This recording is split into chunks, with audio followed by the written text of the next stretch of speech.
को भी लोग देख रहे हैं, उनको नजर आ रहा है ये ऐसे झूठे मुकदमे हैं, लेकिन उसके बावजूद क्योंकि इमरान खान कानून की बालादस्ती में यकीन रखते हैं तो वो यहाँ पर आएंगे। उम्मीद है, ये पता नहीं इतने ज्यादा सिक्योरिटी एहलकार वाला क्यों बुलाए हुए, यहाँ कोई दंगे फसाद का तो खतरा कोई है नहीं, लेकिन जिम्मेदारी जो है वो हुकूमत की है, सिक्योरिटी एहलकारों की है, और उम्मीद है कि सब मामला जो है खुश असलूबी से होंगे यहाँ पर। और इमरान खान साहब यहाँ पे आएंगे। एक चीज़ जिसकी हमने दरख्वास्त की हुई है हाई कोर्ट चीफ जस्टिस साहब से, खुसूसी तौर पे उसकी दरख्वास्त है कि जाहिर है सिर्फ ये इमरान खान साहब का ये हमारा मानना नहीं है, हुकूमत ने खुद जो है वो सिक्योरिटी अलर्ट्स इशू किए हुए हैं। तो क्योंकि इमरान खान साहब की ज़ात को खुसूसी खतरा है, इसलिए उम्मीद है कि सिर्फ उनकी गाड़ी जो है, हम तो यहाँ पे पैदल उतर के आ गए, लेकिन उनकी गाड़ी को अंदर जाने की इजाज़त दी जाएगी और वो एक सेफ तरीके से, एक बाहिफाजत तरीके से अंदर कोर्ट की पेशी आगे करके फिर वापस जा सके।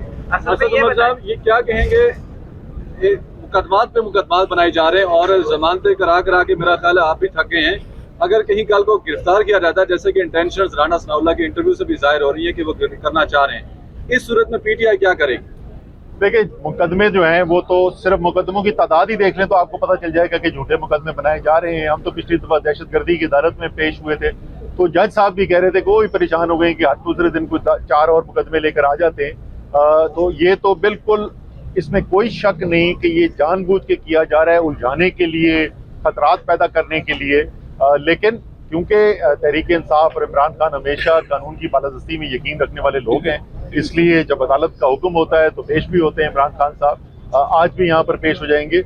लेकिन हम जो है एक इसके ऊपर तकरीबन हमारी पिटीशन तैयार हो गई है कि ये मजमूई तौर पे, ये तो इनफरादी तौर पे बेलें तो हो रही हैं, लेकिन मजमूई तौर पे जिस तरीके से इमरान खान साहब के लिए मुश्किलात पैदा की जा रही हैं, हरासा किया जा रहा है, इलेक्शन कैंपेन करने से उनको रोका जा रहा है, उसके ऊपर हमारी पिटीशन जो है वो तकरीबन तैयार होगी है। आज या कल इंशाल्लाह ताला वो भी दायर कर दी जाएगी। राना सनाउल्लाह साहब के बयान को कैसे देखते हैं, या हम नहीं, आप नहीं? राना सनाउल्लाह साहब के बयान को दो चीजें मैं कहूँगा। एक तो मेरे ख्याल में अदालत को भी इसका नोटिस लेना चाहिए, पाकिस्तान के वजीर दाखिला ये बयान दे रहा है, कोई आम शख्स ही नहीं दे रहा।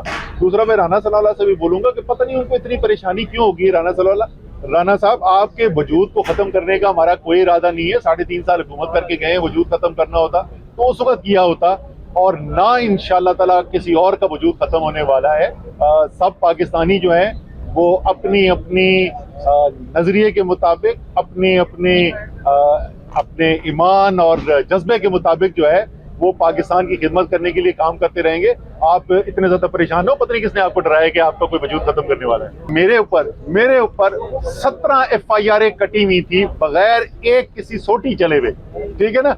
उस दिन भी जो है जुडिशल कॉम्प्लेक्स के ऊपर मेरे पर दहशतगर्दी का पर्चा कटा। मैं सारा दिन इधर इस्लामाबाद हाई कोर्ट के अंदर था और यहाँ पे सारे, कभी वो चीफ जस्टिस साहब के पास जा रहे होते थे, कभी मैं सुप्रीम कोर्ट चीफ जस्टिस से बात लिखा था।